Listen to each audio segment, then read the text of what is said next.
육식동물 같은 기름이 잘잘 흐르는 육식동물 같은 느낌을 주는 여자였어요. 눈끝이 매초롬한 것도 그렇고 날씬하면서도 너무나 글래머적인 몸매 또한 예사롭게 보이지가 않고요. 신우의 남편을 보면 그렇게 선비가 없는데요. 얌전한 선비 스타일인 그분을 신우가 언제고 꼭 한 입에 잡아먹고 말 것 같다는 황당한 상상을 하면서 신혼 첫 달에 혼자 웃었던 기억도 있습니다.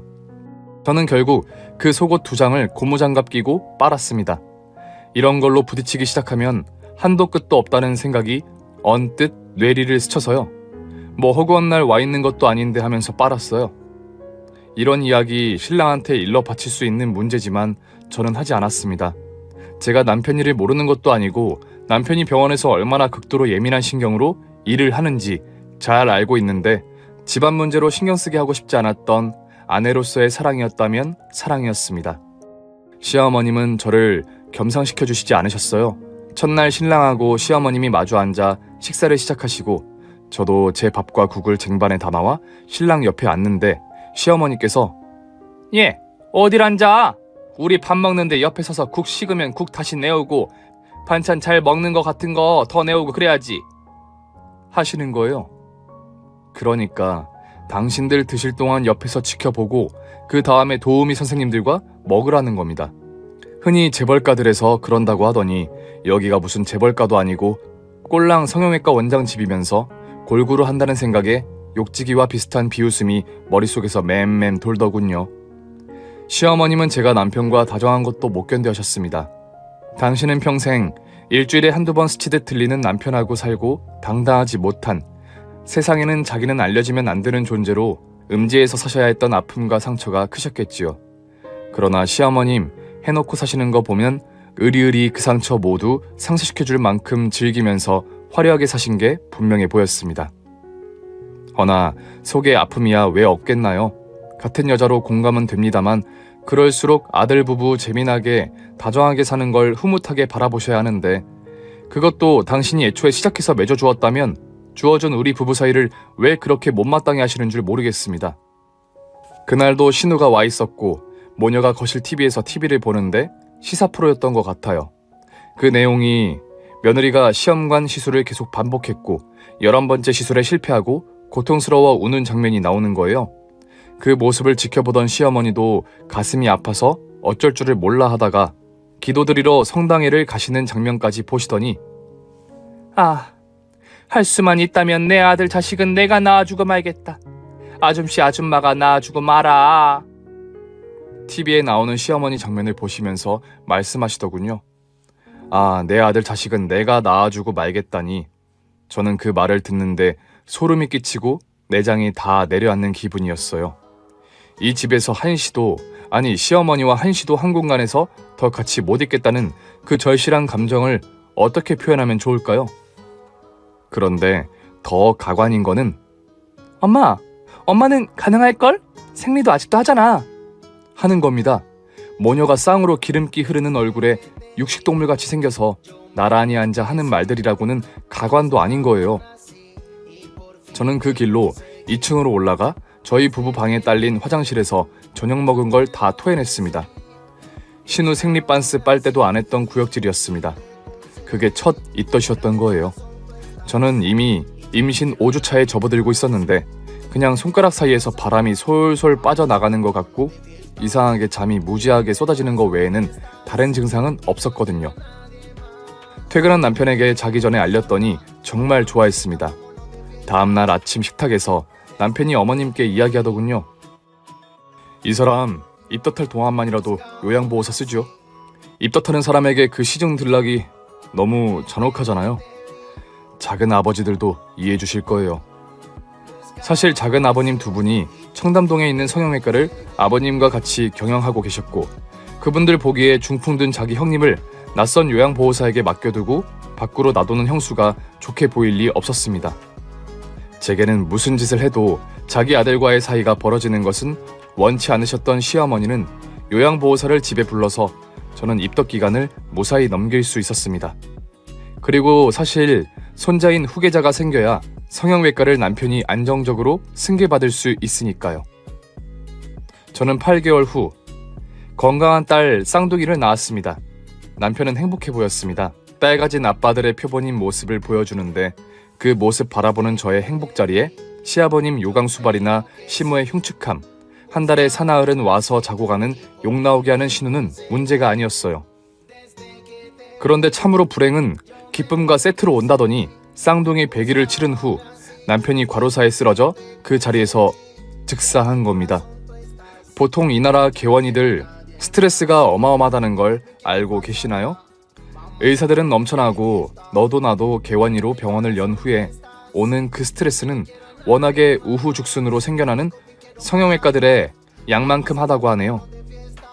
남편은 비빌 언덕이 아무리 든든하다고 해도 작은 아버님들 기세도 만만치 않고 아버지도 스트레스로 중풍으로 쓰러지신 상태에서 자기 스스로 자립해야 한다는 압박감이 심했던 사람이라 크게 벌려놓은 병원에 대한 부담감이 컸습니다.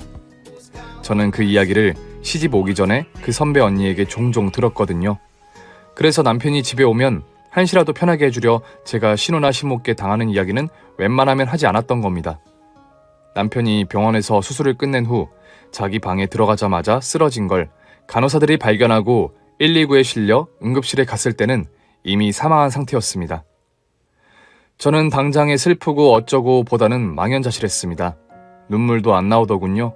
쌍둥이 아이들과 이런 시댁에서 살아가야 한다는 그 절박함. 제 나이는 27살에 불과했습니다. 시모와 신우가 어떤 태도를 보여주셨을 것 같으세요? 거의 반 미친 사람처럼 방바닥을 두드리며 이틀을 울어제끼는 시모는 사흘째 되는 밤에 제 방으로 쳐들어 오셨습니다.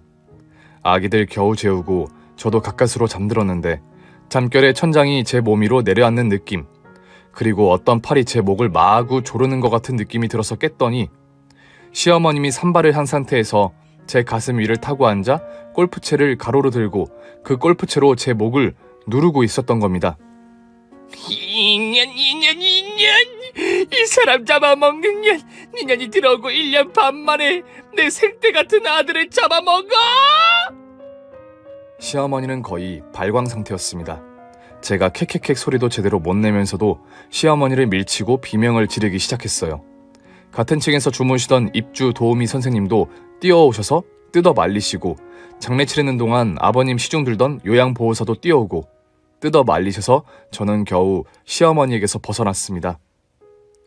다음날 작은 아버님들도 오시고 아버님과 세 분이 의논 끝에 어머니는 당분간 병원에 입원시키기로 했습니다. 아버님은 역시 오랫동안 병원을 이끌었던 분답게 위기 상황에서 침착하시더군요. 말씀도 어눌하게 하시는 분이 모든 걸 착착 지시하시는데 저는 제가 여태껏 그 밑을 닦아드렸던 분으로 안 보이고 존경하는 어른으로 우러러 뵈더군요. 어머님이 병원에 계시는 동안 저는 혼자 집안을 이끌었습니다.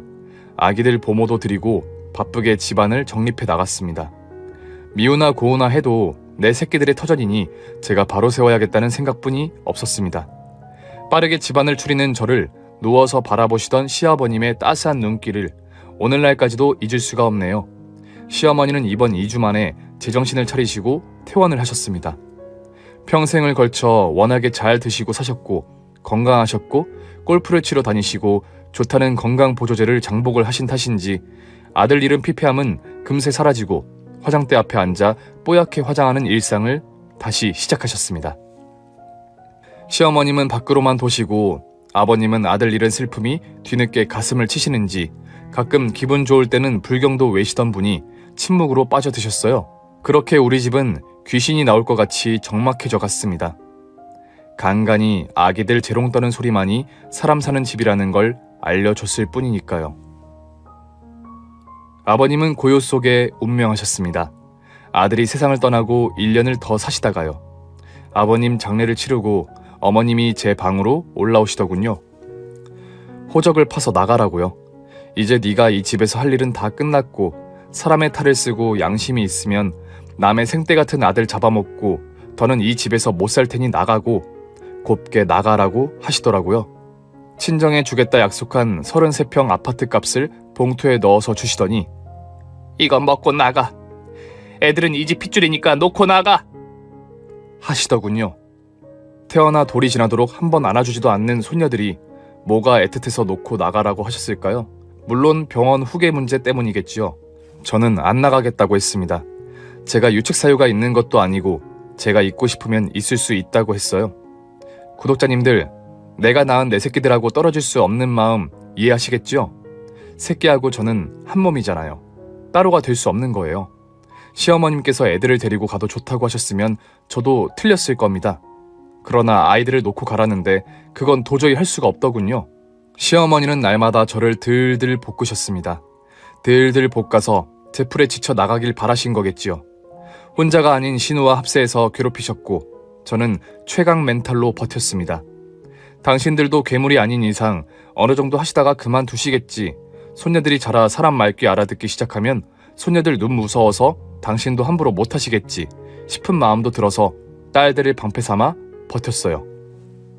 그러던 어느 날 오랜만에 시어머님이 제주도로 골프 치러 가시고 저도 정말 오랜만에 남편과 시아버님 세상 떠난 후 처음으로 자유스러운 기분으로 친정에 애들을 맡겨두고 최근 결혼한 친구 신혼집에 놀러 갔습니다.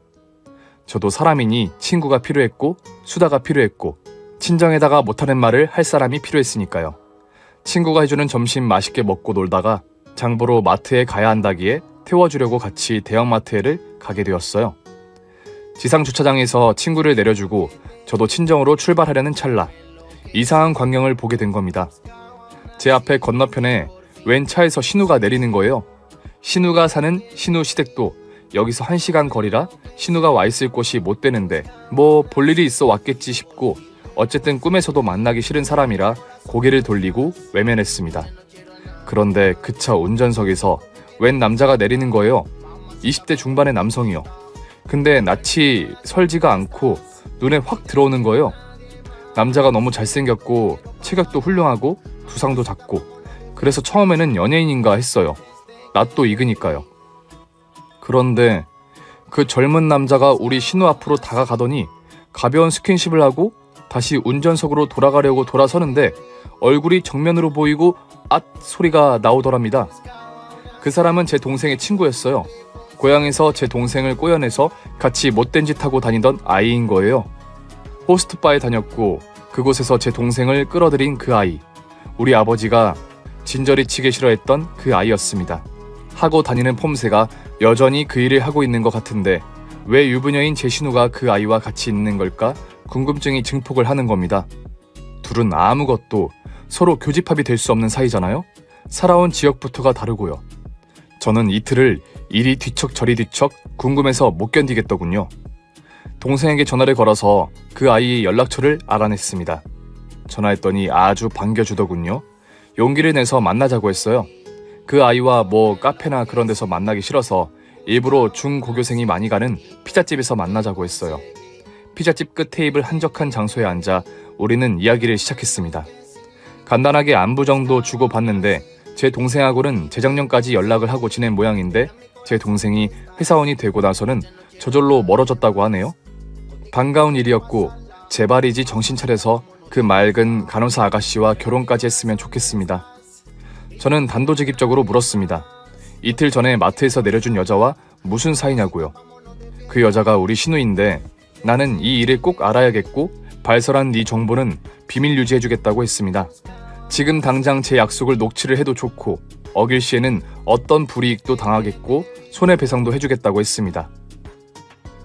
누나 이거 영업 관련을 알려주는 선수들은 없어요. 근데 제 친구 누나니까 알려드리는 거예요. 신우라고요? 어쩌면 누나 같은 요조 숙녀에게 그런 신우가 다 있을까? 그 동생이 이야기해주는데 세상에나 우리 신우는 호빠 선수들이 혀를 내두르는 유부녀 선수라는 겁니다. 그 동생이 일하는 동네에서는 제 신우가 유명하다네요. 남자 킬러라고요. 우리 신우는 철두철미하게 육체적인 바람을 즐기는 부류라네요. 제 신우는 시아버님을 모시고 살거든요. 사돈어른은 지금 췌장암 3기로 사실 오래 못 사세요. 빠르면 올해 안에 떠나실 것 같다고들 한다는데 사돈어른은 강동구 일대에서 10손가락 안에 드는 졸부로 통한다네요. 죽은 남편 말에 의하면 건물 빼고도 현금 재산이 아마 5천억 원 정도는 될 거라고 하면서 우리 누나가 돈 복은 타고난 것 같아 라고 했던 기억이 있습니다. 신우 남편은 앞에도 제가 말씀드렸다시피 소심한 선비 스타일이거든요. 원기왕성 육체파인 신우에게 잡아먹힐 것 같은 성냥개비 같은 몸매에 말씀도 조용하게 하시는 7급 공무원이시지요. 평생토록 기센 자기 아버지에게 눌려 살아 더욱 소심한 성격이 된 것 같다고 어느 해 명절 때 우리 집에서 남편과 와인 드시면서 농담하던 것도 기억이 납니다. 그래, 알았어 하는 스타일이라 우리 시어머니까지도 사위를 우습게 여기셨습니다. 이제 저 시아버지만 돌아가시면 그 많은 재산 우리 형현이가 다 먹는 거야. 크게 한 판 먹는 거지. 남편을 소나기에 쥐고 흔드는 신우에게 그 시아버지 재산은 코앞에 다가온 황금 덩어리였던 겁니다. 그런데 그런 부귀영화를 앞에 두고도 바람질은 멈출 수가 없었던가 봅니다. 철두철미한 바람질은 상간남들과의 만남을 1시간 안에 해결한다는 데 포인트가 있습니다. 절대 안 들키는 방법이요. 마트에 간다고 하고 집을 나와요. 그리고 마트 주차장에서 차를 두고 상간남 차를 타고 근처 모텔로 이동을 하는 겁니다. 거기서 옷도 안 벗고 바람질을 하고 있어요. 그런데 간혹 집에서 전화가 와요. 남편에게서 오던지요. 그럼 바로 상간남 핸드폰에 깔린 마트 앱을 틀고 대답하는 거죠. 자기? 나? 어디긴 마트지. 어머나, 여기 이거 새 과자가 나왔네? 자기 과자 좋아하는데 사갈까? 이렇게 현모양처 노릇을 하는 거죠.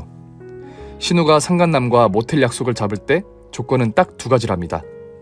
첫째는 폰에다가 마트 앱을 끌고 나와라. 둘째, 모든 것은 1시간 안에 이루어져야 한다.